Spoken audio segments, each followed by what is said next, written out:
Imagine a city that must keep working even when the road feels like it is breathing heat from a furnace. Beneath a blinding white sky, water, electricity, and shade all become things people must compete for. The country behind this scene has more than 1.4 billion people living across very different climates. By 2030, around 160 to 200 million people could face deadly heat every year. India's demand for cooling could rise eightfold in less than 2 decades. By ordinary logic, these dense cities should slow down as temperatures continue to climb. A city cannot function for long when the human body, the power grid, and water supplies all reach their limits. If pumps stop, neighborhoods dependent on rooftop tanks can lose water before the weather cools. If the grid overloads, fans and air conditioners disappear exactly when the body needs them most. If outdoor labor stops, construction, delivery, and many essential services slow down immediately.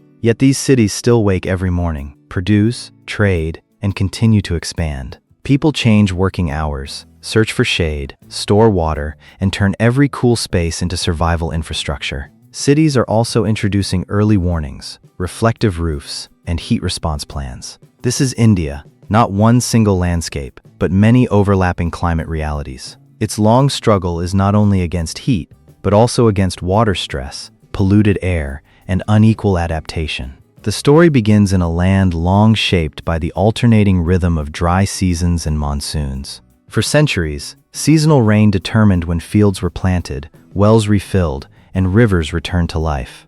That system was never perfectly stable, but communities learned how to wait, store, and share water. Older homes often used courtyards, thick walls, and shaded spaces to escape the force of midday heat. But industrialization and urbanization pulled millions away from those slower patterns of adaptation. Cities expanded faster than trees, drainage, and many essential networks could keep up. Soil was gradually replaced by asphalt, concrete, metal roofs, and walls that trap heat. At the same time, groundwater became a vast reserve for farming, households, and industry. Bore wells helped people survive dry seasons, but they also drained the invisible water beneath their feet faster.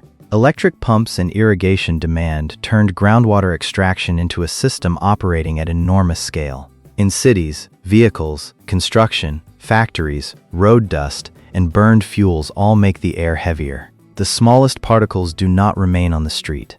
They pass through windows and travel deep into the lungs. Economic growth creates jobs, but it also places many homes beside highways, dust yards, and emission sources. As populations concentrate, every flooded road, failed substation, or broken pipe affects more people. Climate warming does not create every problem, but it pushes already stressed systems closer to their limits. Longer heat waves dry soil faster, raise electricity demand, and leave the body less time to recover. Heavy rain can arrive all at once, striking surfaces that can no longer absorb it. That is why water scarcity and flooding can appear in the same city, sometimes only months apart. The climate pressure cooker is not heated by one flame, but by many sources of heat acting together. What is new is not each risk by itself, but the speed and way they begin to reinforce one another. The first response to heat was not advanced technology, but changing time and searching for shade. Heavy work began earlier, paused at midday, and resumed when the sun dropped lower. Courtyards created pockets of cool air, while facing doors allowed wind to move through instead of becoming trapped. Deep overhangs and narrow streets protected pedestrians by keeping sunlight off the ground for longer. Stepwells and village ponds once stored monsoon water long enough to carry communities through dry months. Clay pots cool water because a small amount of moisture passes through their walls and evaporates. Wet screens placed across doorways can turn hot airflow into cooler air in dry climates. Roadside trees once acted as natural cooling devices, providing shade and releasing moisture through their leaves. As electricity spread, ceiling fans became a cheaper and more accessible layer of protection than air conditioning. Evaporative coolers also appeared, using water and airflow to lower temperatures in dry regions. On rooftops, limewash or light-colored coatings reflect part of the sunlight before heat moves into the rooms below. Residents install rooftop tanks to store water during hours when municipal supply is interrupted. Where pipes are insufficient, tankers and water vendors become the bridge between supply and the neighborhood. Farmers shift planting dates, dig small ponds, and use more precise irrigation to conserve every available drop. During monsoon season, sandbags, temporary pumps, and small channels form the first defense against flooding. Face coverings and closed windows reduce visible dust, but they cannot block all the smallest particles. These solutions help individual families continue living, but they depend on money, time, and available space. A home with a courtyard and a large tree adapts very differently from a crowded room beneath a metal roof. So early adaptation always carries the mark of inequality, even when everyone lives under the same sky. When isolated survival tricks are no longer enough, the city is forced to turn adaptation into a system. Urban water supplies become connected networks of reservoirs, treatment plants, pipes, tanks, and pumps. The power grid must divide energy among homes, transport, industry, hospitals, and rapidly rising cooling demand. Weather forecasts are increasingly linked with hospitals, schools, city agencies, and emergency services. Heat action plans determine when to issue warnings, open water stations, and change outdoor working hours. Unlivable became a widely noted example by combining early warnings, healthcare, communication, and worker protection. The purpose of a warning is not to cool the weather, but to give bodies and systems time to prepare. Hospitals prepare beds, cooling water, and train staff to recognize heat exhaustion and heat stroke early. Air monitoring stations measure pollutants, allowing cities to see what people can otherwise only vaguely feel. That data can influence traffic, construction, schools, and guidance for vulnerable groups. Drainage systems grow into underground sewers, canals, retention lakes, pumping stations, and outfalls. But a drain works only when its inlet is not blocked by trash, mud, or construction. Groundwater areas are classified by extraction level to identify which remain safe and which are overused. Aquifer maps help engineers understand where underground rock stores water and how quickly it can recover. Rainwater ponds, recharge wells, and permeable surfaces are built to return part of that water underground. Public transport can reduce private vehicles, but it must be clean, cool, and reliable enough to attract riders. Building standards increasingly consider ventilation, insulation, roof materials, and the direction windows face. Parks, lakes, and green corridors are treated as infrastructure because they cool cities and hold rainwater. Schools can change class hours, add drinking water, and avoid outdoor activity during the hottest period. Construction sites can divide shifts, schedule regular breaks, and place water close to where people work. Flood warning systems track rainfall, water levels, and the roads most likely to become isolated first. Factories and construction sites are expected to control dust through covering, spraying, and equipment maintenance. Organic waste and crop residue must be managed without turning open burning into another source of smoke. Each agency handles one piece, but heat, water, electricity, and air ignore administrative boundaries. A heat plan can fail during a blackout, while a powerful pump is useless when the reservoir is dry. Adaptation is only strong when its separate parts still function together on the harshest day. The first mechanism begins when sunlight strikes dark, dense surfaces containing almost no water. Moist soil uses energy to evaporate water, while concrete stores much of that energy as heat. During the day, the city absorbs heat. At night, roads and walls release it very slowly. This is the urban heat island effect, where dense built-up areas are often hotter than nearby green land. Hot nights are especially dangerous because the body cannot recover after many hours of daytime heat. The body cools itself mainly through sweat, but sweat works only when it can evaporate. When the air is too humid, water vapor is already abundant, so sweat remains on the skin instead of carrying heat away. The same temperature can therefore feel manageable in dry air, but become far more dangerous in humid conditions. Direct sunlight, weak wind, humidity, and work clothing all determine the body's true heat load. When blood moves closer to the skin to release heat, the heart must work harder to maintain circulation. Dehydration reduces circulating blood volume, making it harder to cool the body while still delivering oxygen. Older adults, children, and people with chronic illness often reach their limits sooner than healthy adults. But exposure decides who must stand in the sun for 8 hours and who can remain indoors. Heat is therefore a natural hazard, but cities distribute vulnerability very unevenly. Below the surface, rainwater filters through soil and rock fractures, gradually replenishing underground aquifers. Recharge may be slow, while a powerful pump can remove water quickly and continuously every day. When extraction exceeds recharge, water levels fall and wells must be drilled deeper to keep operating. Deeper wells need more electricity, stronger equipment, and more money, excluding poorer users first. In cities, water may be pumped to rooftops, but weak pressure causes upper floors to receive it later. Leaks can also waste treated water before it ever reaches the user's tap. When public supply becomes unreliable, tanker markets expand to fill the gap between demand and pipelines. Water is no longer only a public service.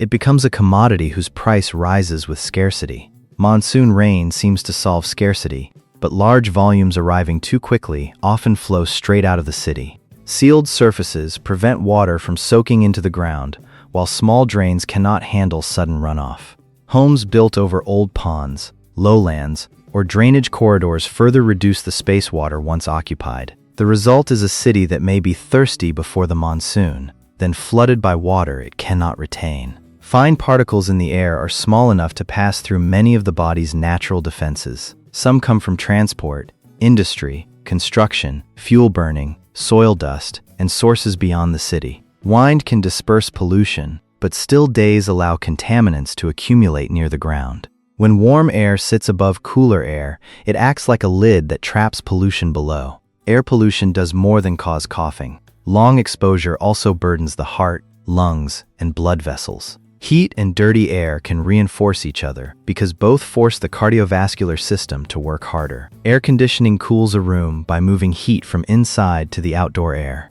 When thousands of units run together, they raise electricity demand and release more heat into narrow streets. If electricity comes from high-emission fuels, cooling demand can also prolong the climate problem itself. Heat reduces labor productivity because the body must slow down to avoid generating more internal heat. In fields, heat and water stress can disrupt flowering, reduce grain formation, or cause crops to wilt early. When harvests decline or transport struggles in the heat, food prices can rise before cities ever see the failed fields. Heat, water, electricity, air, and food are therefore not 5 separate crises. They are connected valves on the same pressure cooker, where one weak point can overload another. The most visible solution is air conditioning, but millions of families still cannot afford to buy or run it. Even when a machine exists, high bills or blackouts can turn it into useless furniture. Backup generators keep some buildings running,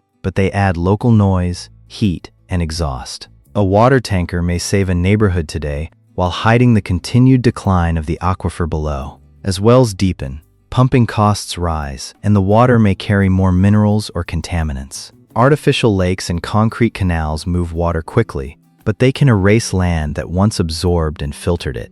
Wide roads move vehicles, but without trees and permeable sidewalks, they become enormous heat-absorbing strips. Planting trees is not simple if the species lacks water, roots lack soil, or branches are repeatedly cut. Beautiful parks may cool wealthy districts while labor neighborhoods still lack shade at a bus stop. Early warnings mean little to someone who cannot stop working without losing that day's food money. A worker may understand the danger and still continue because wages depend on hours spent on site. Delivery workers often travel during the hottest hours, when customers indoors are avoiding the street. Residents of crowded housing also endure heat from roofs, cooking, bodies, and electrical devices in one room. At night, many cannot fully open doors because of noise, dust, insects, or safety concerns. Tenants also have little power to change roofs, improve ventilation, or plant trees around their homes. Heavy rain strikes weak infrastructure first, where drains are small, ground is low, and rescue access is difficult. After the water recedes, mud, dampness, mold, and dirty water can remain dangerous longer than the storm itself. Families with savings repair faster, while poorer households may lose work, belongings, and shelter at once. Dirty air is also unequal because people living near major roads and working outdoors breathe more of it each day. An air purifier protects one room, but it does not clean the street where children and workers must travel. When schools close because of heat or pollution, families with little space or childcare are affected most. The cost of adaptation quietly appears in electricity, purchased water, medicine, repairs, and lost working hours. A city can keep growing on paper while residents spend more income simply enduring the weather. Livability is not measured only by temperature, but by how many choices a person still has. When every choice costs money or lost income, adaptation can become a privilege. Follow one prolonged heat wave, not as a single event, but as a stress test for an entire city. On the first day, streets remain crowded because most work cannot move indoors or wait until tomorrow. By noon, roads and walls have stored heat, making even shaded spaces hotter than they were in the morning. Workers drink more water, but the bottles they carry quickly become warm beneath direct sunlight. Shops switch on more cooling equipment, increasing electricity demand when cables and transformers are hottest. Night arrives, but the city does not cool because concrete continues releasing heat stored throughout the day. Sleep becomes fragmented, so the body enters the next hot day without fully recovering. By the second day, water demand rises while rooftop tanks empty faster than the normal supply schedule. Weak tap pressure forces pumps to run longer, pulling even more power from an already strained grid. When one transformer overloads, the blackout stops fans, air conditioners, and water pumps across the neighborhood. Within minutes, an electrical failure becomes a heat and water crisis inside many crowded rooms. Wealthier residents turn to generators or leave, while many families can only wait for power to return. Tankers are called, but hot traffic and simultaneous demand make the wait longer. Lines form around water points where the available shade is too small for everyone waiting. Clinics begin receiving more people with dizziness, dehydration, and exhaustion after long hours outdoors. Health workers also endure the heat, especially in small clinics with limited backup power and cooling. Fresh food spoils faster in stalls and poorly refrigerated vehicles, shrinking available supplies. Schools change schedules or send children home early, shifting more caregiving responsibility onto families. People working from home must share a hot room with children and elderly relatives. By the third day, accumulated fatigue reduces concentration and increases the chance of mistakes in traffic and construction. If humidity rises, the body cools less effectively, even when the thermometer is not much higher. A sudden rain may bring brief relief, then flood roads with poor drainage almost immediately. Tankers slow, ambulances reroute, and water threatens electrical equipment along the street. The crisis no longer has a simple name because heat, power, water, healthcare, and transport have merged. The greatest danger is not one disaster, but several systems weakening at the same time. After severe heat waves, many cities learned that warnings must be linked to specific action in each neighborhood. Lists of older adults, isolated residents, and exposed workers help support reach the right people earlier. Outdoor working hours can be adjusted to avoid peak heat while protecting income instead of simply stopping work. Drinking water points can be placed at markets, transit stops, and work sites where exposed people actually pass. Reflective roofs lower surface temperatures without electricity and are especially useful for low-rise homes and schools. Shade at bus stops can protect thousands of passengers while using little energy and requiring simple maintenance. Mature trees are protected as public assets because a full canopy cannot be replaced immediately by a sapling. New streets can reserve space for roots,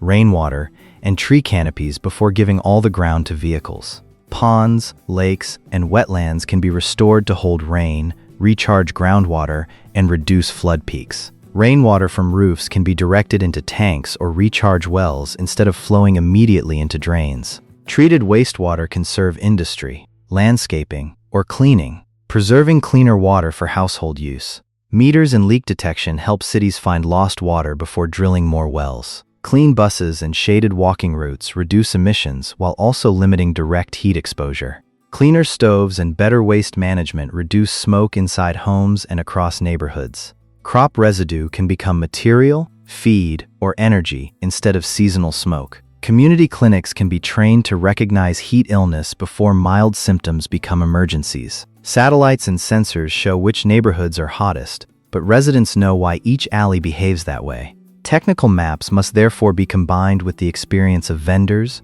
drivers, workers, and residents. Distributed rooftop power and batteries can keep fans, pumps, and clinics running when the main grid fails. The best measures are often not glamorous. They simply make the city less likely to collapse under combined pressure. The first misunderstanding is that all of India is becoming unlivable in the same way.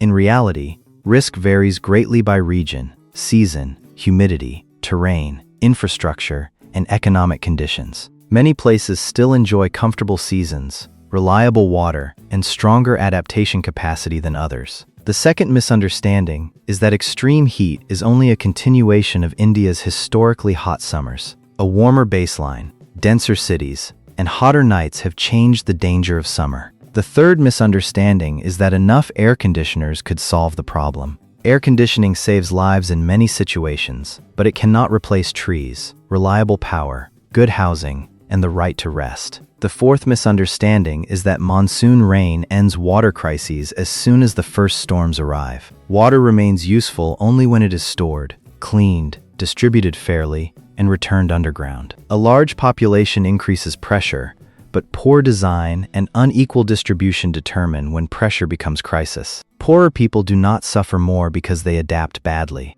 but because they are given fewer choices. The issue is not that India will become empty, but that many places may grow harder to live in for many people. The turning point comes when cities stop treating climate as a weather problem and begin treating it as a design problem. Instead of making air conditioners stronger, cities can reduce how much heat enters buildings in the first place. Instead of moving rain away as fast as possible, streets can hold it in rain gardens, ponds, and permeable surfaces. Instead of drilling ever deeper, demand can fall through reuse, leak repair, and better crop choices. Instead of asking workers to endure heat alone, rules can guarantee water, rest, shade, and income protection. A cooler city needs not only more trees, but shade placed exactly where people actually use it. A water-secure city needs more than large reservoirs.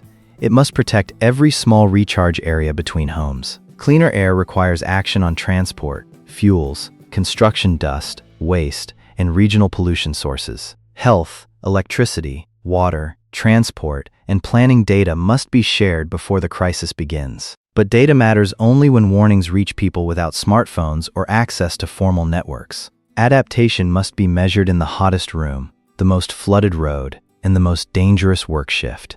Growth and livability do not have to conflict if infrastructure arrives before risk locks the city into failure. India still has enough technical capacity, community knowledge, and innovative scale to test many different paths. The question is no longer whether the climate is changing, but whether cities can change faster than the risks arrive. By late afternoon, the neighborhood is still hot, but new tree canopies shade a road that once burned. On the roof, a reflective surface sends sunlight back upward while the room below remains calm. A small stream enters a rain garden, not enough to save a country, but enough to transform one street. The climate pressure cooker is still on the stove, but the future depends on how many safety valves people can open.